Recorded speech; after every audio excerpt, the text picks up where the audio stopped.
What's up, ladies and gentlemen, boys and girls, children and senior citizens of all ages? This is part 1 of our primetime double. This is paper review of TNA's Bound for Glory 2015, or as Solomon Monster called it, Bound for Bankruptcy. Haha. Yay. That was a good one. I laughed when he said that last True in so many ways. Haha. I smelled the burnt flesh off that one. Yeah, because we all know the financial trouble that they're in.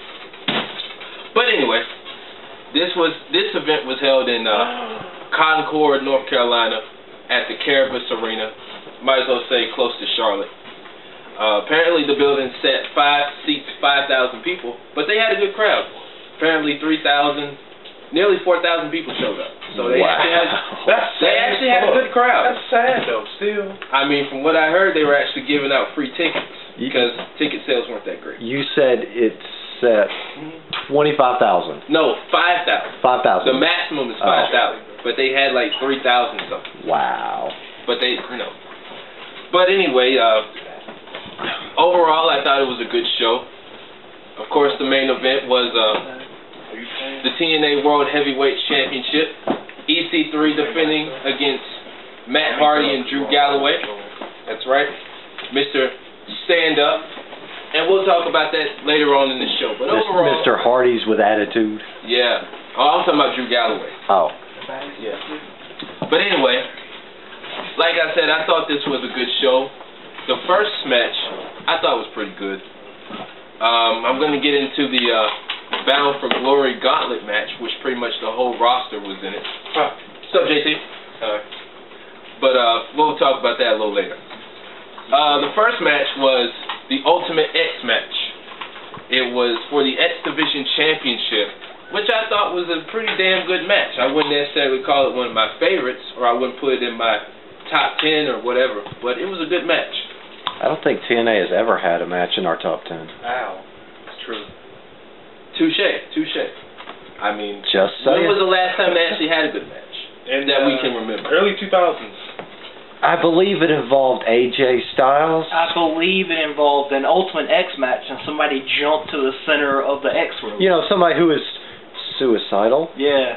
I believe it involved somebody. I believe it involved a lot of Victorian era fisticuffs. The last a lot match, of bullets were thrown around. The last match before we talk about this, I can remember is y'all remember that triple threat match between AJ, Christopher Daniels, and Samoa Joe? Oh yeah, I remember that. A lot of people said that's the greatest match in TNA history.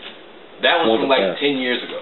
One of the best matches. Exactly. But anyway, T-Great Uno came in as champion. He took on DJ Z, who I can't stand. Manic. Who can stand DJ Z? I don't know. Good question. Manic and Andrew Everett. Now, a little information on Andrew Everett. Apparently, this guy's 23. He's been in the business since he was 14. And apparently, his mom and dad are in the business, so it's one of those things where it's a family business thing. But anyway, this match, it was pretty good, I must say, for it to be the opener of the pay-per-view. DJ Z, every time T-Gray went to go get the championship, DJ Z stopped him. So, closing in of the match, T-Gray did a 450 splash on DJ Z on the floor. Ooh. Yeah, it was pretty brutal. And Andrew Everett, I know one spot he did a springboard moonsault, landing on a couple people. Yeah, I mean the match itself was pretty good. I'm surprised the crowd liked it. I liked it, but T-Gray Uno still walked out as champion. He's still the X Division champion. Now, the ending, we saw Gregory Shane Helms come out. For those of you who don't remember him, he was the Hurricane in WWE. He was in WCW, multi-time champion. And a lot of people was wondering why he came out there. And he just stood like a freaking giant over T-Gray Uno. T-Gray was this, Gregory Helms was this. And T-Gray Uno's pretty short. I mean, this guy's like 5 feet tall. Well, that's what you see out of most luchadors. Yeah. They're not that tall, yet they're pretty good bullets. Yeah. And Greg just looked at the belt, looked at Tigre, and he was like, well, he raised his hand in victory. He's like, good job, kid. You did your thing. You know, giving him a stamp of approval. So, overall, this match lasted 10 minutes, 2 seconds. I give it a 4. The next match, as I said earlier, the Bound for Glory, or the Bound for Gold, Gauntlet Match, where the winner gets a future TNA title shot. It's basically a battle royal where the whole entire roster was out there. Mr. Anderson was the first entrant. Yeah, he had a little trouble. His mic didn't come down from the ceiling, so they had a technical issue, a technical malfunction. Performance issues. Yeah. And it involved some of the competitors like Abyss, Tyrus, Tommy Dreamer was in the match, Al Snow was in the match. Pretty much 12 men were in this match. And I was like, kind of like what Josh Matthews said, how many more people are we going to see in this match? Seriously. Not that many more. Most of them are like gone. Like I said, it was like the entire roster was in this match. Most of them are gone. But, wow, I didn't know the entire roster was 15 people. Well, you know, look how many people they have. Good one. Look how many people they have left on their roster. But anyway, how many of them are, you know, TNA originals? None. Good questions. Yeah. But apparently, the Pope decided to pull a JBL, you know, when JBL got in the Royal Rumble. And then he decided he was going to eliminate himself or whatever. Yeah, the Pope got... This how it went down. What are you talking about? The Pope, he said, hit my music, daddy. And they played his music, and it was between... it was a stare down between Abyss I thought you meant the actual Pope for a second. No, like the Pope. D'Angelo De Niro. Yeah. And they played his music, and the crowd was just like, really? Yep. And it was a stare down between Abyss and Tyrus. He got up on the apron, and they just looked at him like, really? Like, you really gonna get in this match knowing we're gonna eliminate you?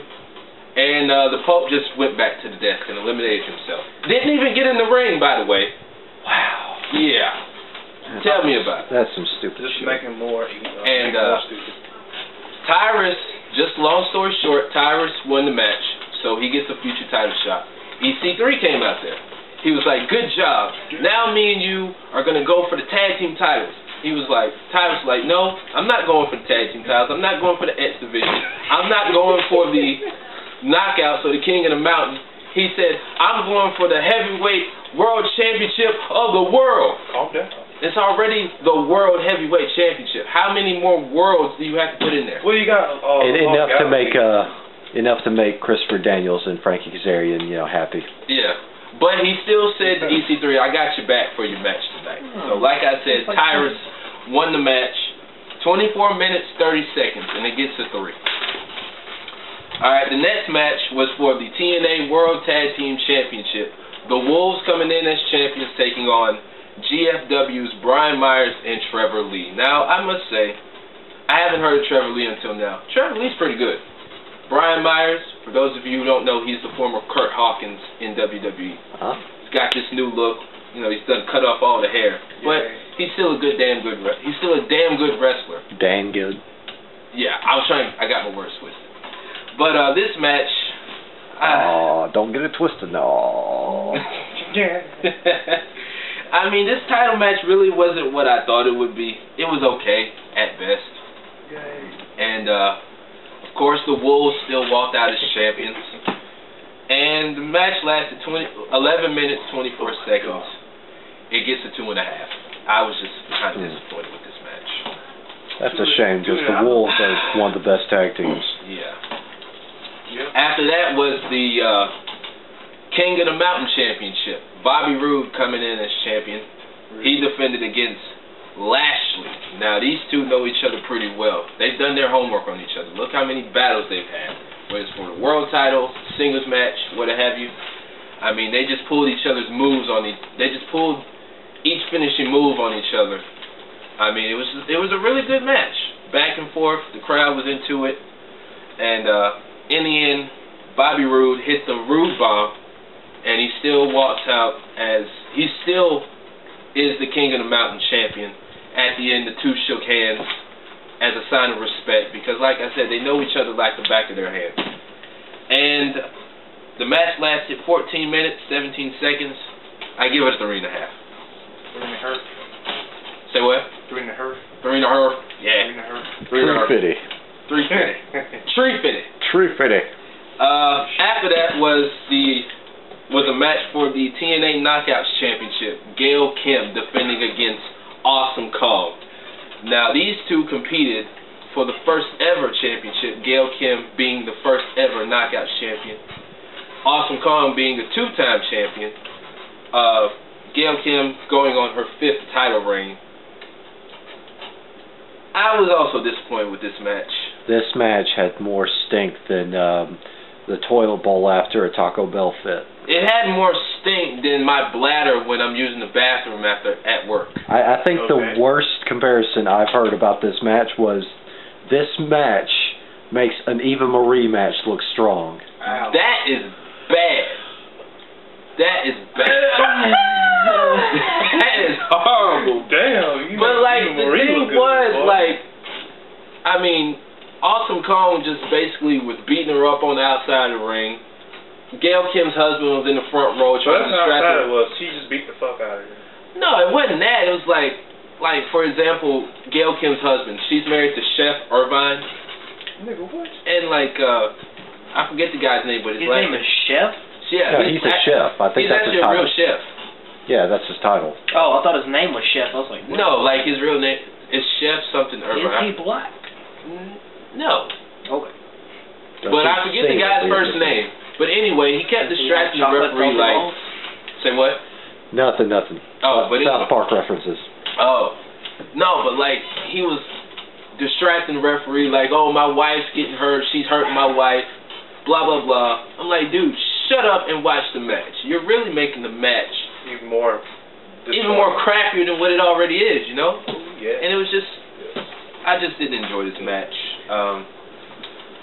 Gail Kim, I think she hit it with Eat the Feet, and the match lasted 10 minutes, 5 seconds. I give it a 2. Now, before we move on to the next match, my question is this better or worse than the main event at SummerSlam 2014? It's worse than that. Yes. It's worse? Yes. Wow. It's worse. That is... Oh, wow. It is worse. But the main event, now minus Jon Stewart. No. 2014. 2014. Brock Lesnar versus John Cena. The 30 seconds. No. It's better? Last year's main event at SummerSlam is worse than this. Wow, okay. I thought you were talking about this year. No. That's why I said 2014. Oh, 2014. Brock Lesnar versus John Cena is worse than this Knockouts title. Okay. Yeah. I thought you actually were going to say it was you were better. talking about Rollins and Cena from this year. No, we knew that one was good. When you said 2014, I was like, yeah. Okay. That's a little bit. It was worse than that suplex debacle from last year. That 30-second match. Yeah. I don't know what to say about that. only had like a minute and 10 seconds off on. Yeah, just... Barely a minute. Barely a minute. Like 16 suplexes the whole match? Come on, man. He had a 1-second offense. Yeah, but let's move on to the next match. Just a punch in the face.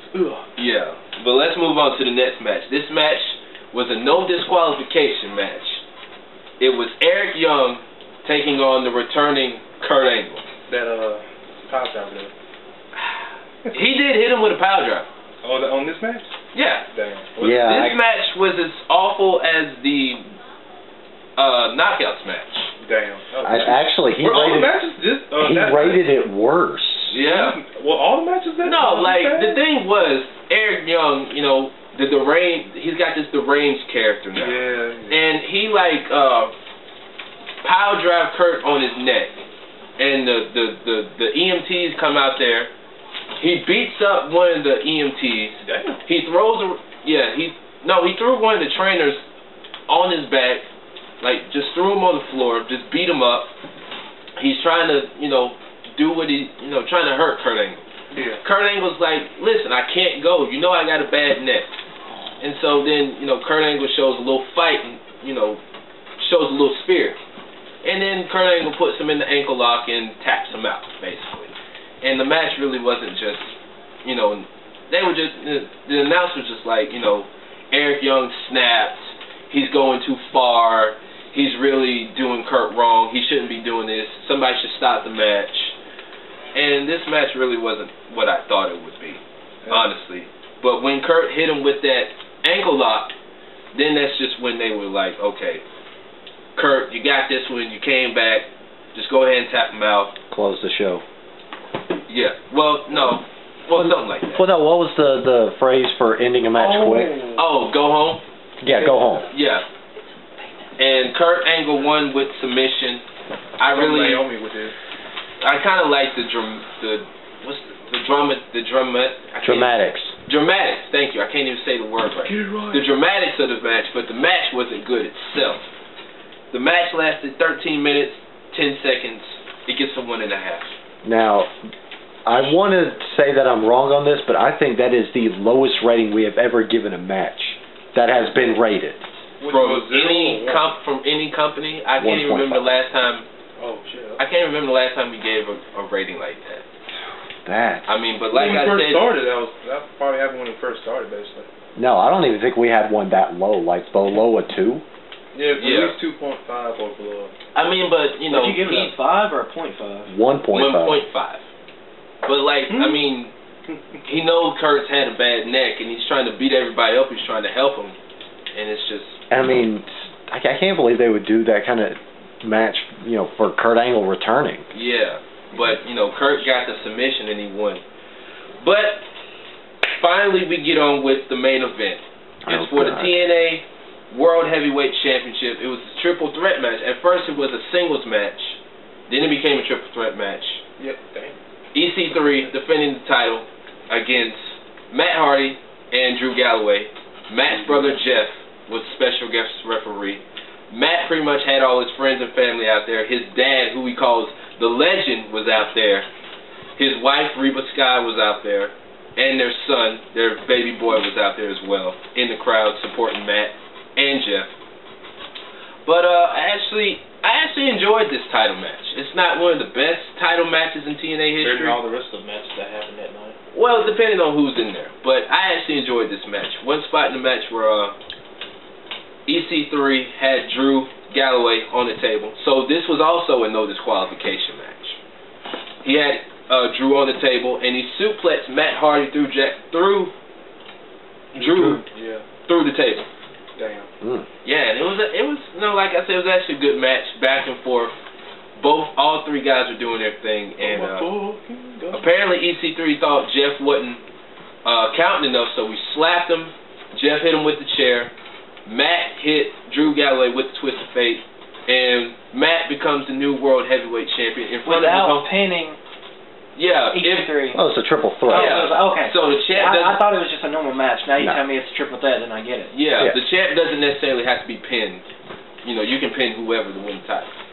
But it's just more degrading if you pin the champ. Yeah, but like I said, Matt won in front of his hometown crowd. He was a hometown boy in his home state, and they kept saying Charlotte, North Carolina. So you might as well say the city they were in was near Charlotte, or they were in Charlotte. It was in Concord, wasn't it? Yeah, something like that. Okay. Yeah, you might as well say Charlotte, North Carolina. It's pretty much, you know, their backyard. Yeah, I mean the crowd was just going crazy when Matt won. He brought his wife in there, their baby boy, his dad. You know, he could barely get in the ring, but he got in the ring to celebrate. So it was a wonderful occasion. And Jeff, you know, of course, he's going to celebrate because that's his brother and that's his family. But the match lasted 20 minutes, 4 seconds. It gets a 4 out of 5. And overall, you know, the match was good. Not necessarily in my top 10 or top 5, but it was decent. It was decent. But to close out this portion of paper review, Superstar match and overall rating. Superstar tonight goes to Tigre Uno, Bobby Roode, Lashley, and Matt Hardy. Match of the night goes to the Ultimate X match and the World Title match. And overall, I thought about what I was going to give this pay-per-view. I give it a 3. Yeah. So that is my review of TNA's Bound for Glory. Our cameraman is going to be sitting here with me, where we're actually going to review I was going to say TNA. TNA. God, I can't believe Good God. Fuck that shit. We're going to review NXT TakeOver Respect, Wonder Shoppers. Excuse my language. He's going to be sitting here. We're going to be talking about that awesome main event. That Iron Woman match. That had me in tears that I was about to cry. Pussy. Get out of my head, bro. Fuck both of y'all. Oh, shit. I got your back. I could have said it, but I didn't. Yeah. But, I mean, listen. Like I said, he's going to be sitting here with me. We're going to be talking about all that good stuff about TakeOver. So, we'll be right back with paper review of NXT TakeOver Respect.